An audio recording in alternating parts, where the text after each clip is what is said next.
इस कहानी की प्रेरणा ब्यास नदी आपदा, सिवोल फेरी त्रासदी, 2014 अंडमान आपदा और टाइटैनिक आपदा। इस कहानी को लिखने के लिए फिल्म टाइटैनिक भी मेरे लिए प्रेरणा थी। 15 मार्च 2023, चेन्नई, तमिलनाडु। प्रातः 5:30 बजे। 2023 में विदेश में अनुसंधान पोत INS इंद्रजीत, 54 वर्षीय राजीव और उनकी टीम ने अंडमान सागर, तिरुवनंतपुरम में INS विपासा के मलबे की खोज की। उन्हें एक तिजोरी मिलती है जिसमें एक हस्ताक्षर अंगूठी होती है जिसे कल की महाकाव्य कहानी के रूप में जाना जाता है। इसके बजाय उन्हें केवल एक युवा नग्न पुरुष का चित्र मिलता है जो एक महिला पर सिग्नेट रिंग पहने हुए है। यह स्केच 8 जून 2014 का है। उसी दिन INS इंद्रजीत नदी में डूब गया था।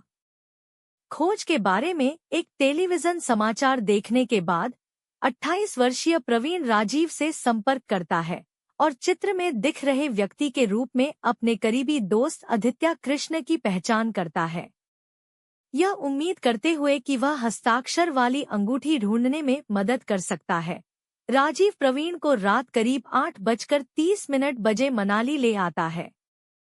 क्या हुआ, प्रवीण? वह दुर्घटना कैसे हुई? राजीव ने पूछा।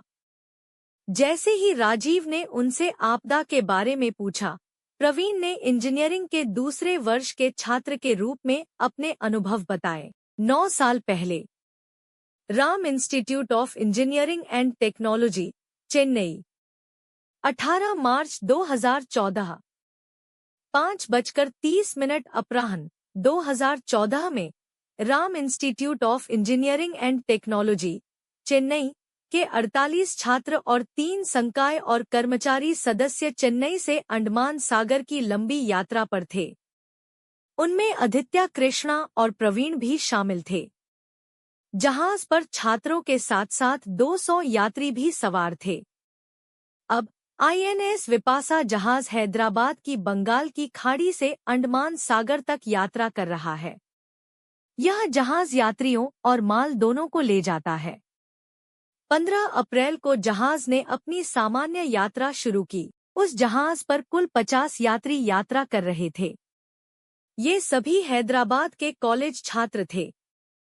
चूंकि अंडमान एक पर्यटन स्थल है, इसलिए कॉलेज से इसे देखने के लिए उन्होंने एक टूर की व्यवस्था की है। जब वे उस जहाज पर जा रहे थे तो सभी छात्र फोटो और वीडियो लेकर नज़ारों का आनंद ले रहे थे, जबकि आदित्य कृष्णा अपने 4 करीबी दोस्तों अधियान, प्रवीण कृष्णा, मीनाक्षी और मैथिली के साथ मस्ती कर रहे थे। 20 मार्च 2014, 4:40 अपराह्न। इस बीच आदित्य की सहपाठी सौम्या अपने माता पिता के दबाव से परेशान होकर आत्महत्या करने के इरादे से कड़ी रेलिंग पर चढ़ जाती है। वह उसे सहलाकर डेक पर वापस ले जाता है। तुमने मुझे ऊपर क्यों खींच लिया? आदित्य को थप्पड़ मारने के बाद सौम्या ने पूछा। तुम आत्महत्या क्यों करना चाहते थे? आदित्य ने पूछा। सौम्या की आंखों में आंसू भर आए और वह रो पड़ी। उसने कहा, मुझे ये दुनिया पसंद नहीं है, इसलिए मैं आत्महत्या करना चाहती हूँ। आदित्य हंसी। उन्होंने कहा, अगर हर कोई मूर्खतापूर्ण कारणों से आत्महत्या करता है तो इस मानव जीवन जीने का कोई मतलब नहीं है। उसके करीब जाकर उसने सौम्या की आंखों से आंसू पोंछे और कहा, हर दिन को ऐसा समय बनाओ जब तुम जो नहीं जानते उसे तुम क्या घटित करना चाहोगे में बदल दो, क्योंकि कल की महाकाव्य कहानी नहीं लिखी जा सकती यदि यह आज समाप्त हो जाए। कुछ सेकंड के बाद आदित्य ने उसका नाम पूछा, जिस पर सौम्या ने जवाब दिया, 1 साल बीत गया। फिर भी आप मेरा नाम नहीं जानते, माफ करें। मैं लड़कियों से ज्यादा बात नहीं करता था। मैं इसमें थोड़ा धीमा हूँ, सौम्या ने हंसते हुए कहा। वैसे मेरा नाम सौम्या है। गृहनगर कोयम्बटूर है। मैं भी कोयम्बटूर से ही हूँ, सौम्या, आदित्य ने कहा। वे दोनों हाथ मिलाते हैं और दोस्ती विकसित करते हैं। 23 से 31 मार्च 2014। जैसे जैसे वह सौम्या के साथ घनिष्ठता बढ़ी, उसने उससे पूछा, सौमी, क्या तुम हिंदू धर्म और वेदों में रुचि रखती हो? हाँ, मुझे सचमुच दिलचस्पी है, आदि। जैसे ही उसने ऐसा कहा, उसने पूछा, क्या आप विपाशा के बारे में जानते हैं? नहीं, सौम्या ने कहा। अंडमान सागर की ओर देखते हुए आदित्य ने कहा, सौम्या, विपाशा ब्यास नदी का प्राचीन नाम है और इसका उल्लेख हिंदू धर्म ग्रंथों में किया गया है। विपाशा नदी को इसका नाम कैसे मिला, इसकी एक दिलचस्प कहानी है। वह कहानी क्या है? सौम्या ने अपने गालों पर हाथ रखते हुए पूछा। किंवदंती है कि एक नरभक्षी राक्षस राजा सौदास के शरीर में प्रवेश कर गया। फिर वह जंगल में घूमता रहा, मनुष्यों को खाता रहा। एक दिन उसने ऋषि वशिष्ठ के सभी 100 पुत्रों को खा लिया। अपने पुत्रों के नुकसान को सहन करने में असमर्थ ऋषि ने खुद को मारने का प्रयास किया, लेकिन उनके सभी प्रयास विफल रहे। फिर उन्होंने अपने हाथ और पैर को मजबूत रस्सियों से बांध लिया और ब्यास नदी में गिर गए, जो पूरे उफान पर थी और बारिश के कारण अपने किनारों को तोड़ रही थी। नदी ने ऋषि की गांठें खोल दी और उसे सुरक्षित रूप से अपने एक किनारे पर ले गया। चूंकि उसने बंधन खोलकर ऋषि को बचाया, इसलिए इसे विपाशा के नाम से जाना जाने लगा। विपाशा का क्या मतलब है, आदित्य? सौमी, विपाशा का अर्थ है असीमित। प्यार की तरह, जिसकी कोई सीमा नहीं है, कोई सीमा नहीं है और कोई सीमा नहीं है, आदित्य ने कहा। 1 अप्रैल से 7 अप्रैल 2014 तक। जलवायु परिवर्तन और बारिश के बीच आदित्य सौम्या के करीब चली गई। घबराहट के साथ उन्होंने कहा, मुझे विश्वास नहीं हो रहा है कि मैं इतना भाग्यशाली हूं कि मुझे मेरी ड्रीम गर्ल सौम्या मिल गई। हालांकि सौम्या आदित्य के ध्यान को खारिज कर देती है, लेकिन वह उसके बारे में एक डायरी पढ़ती है जिसमें आदित्य अपने कड़वे बचपन के जीवन के बारे में बताती है। मैंने परफेक्ट लड़की के लिए इतने लंबे समय तक इंतजार किया है और आखिरकार मेरा धैर्य जवाब दे गया। मेरी माँ हमेशा पैसे के बारे में सोचती थी।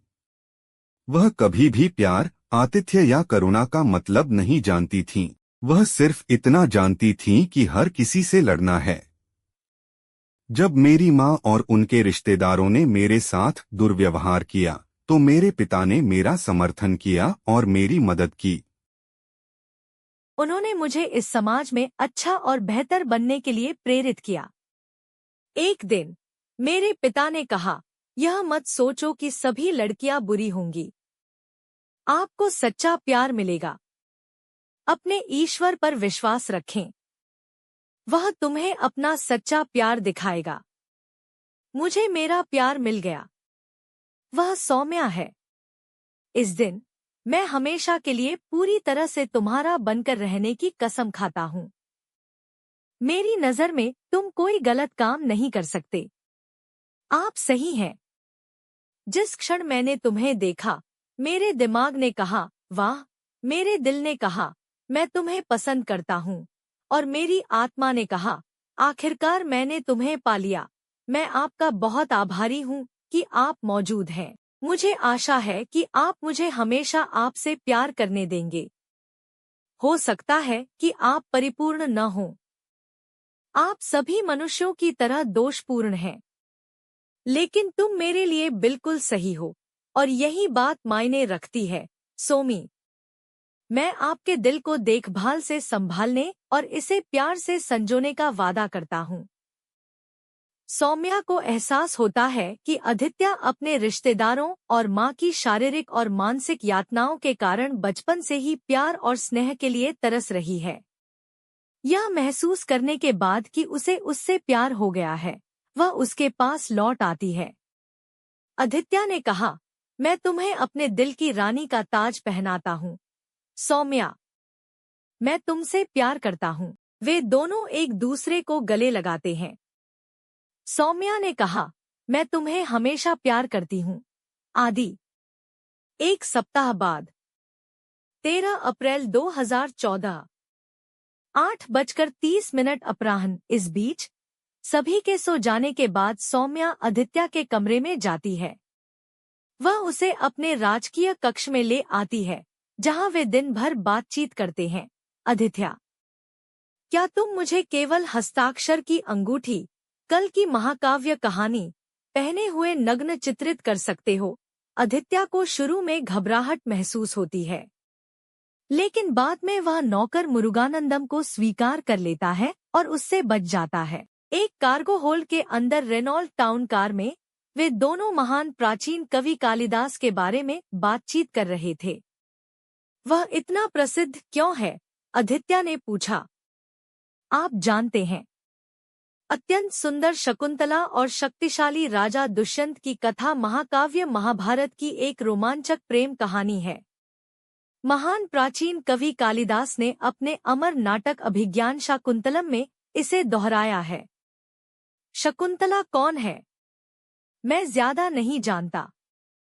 क्या आप कृपया उनकी प्रेम कहानी बता सकते हैं सौम्या? मैं इसके बारे में सुनने के लिए बहुत उत्सुक हूँ। शिकार यात्रा के दौरान पुरु राजवंश के राजा दुष्य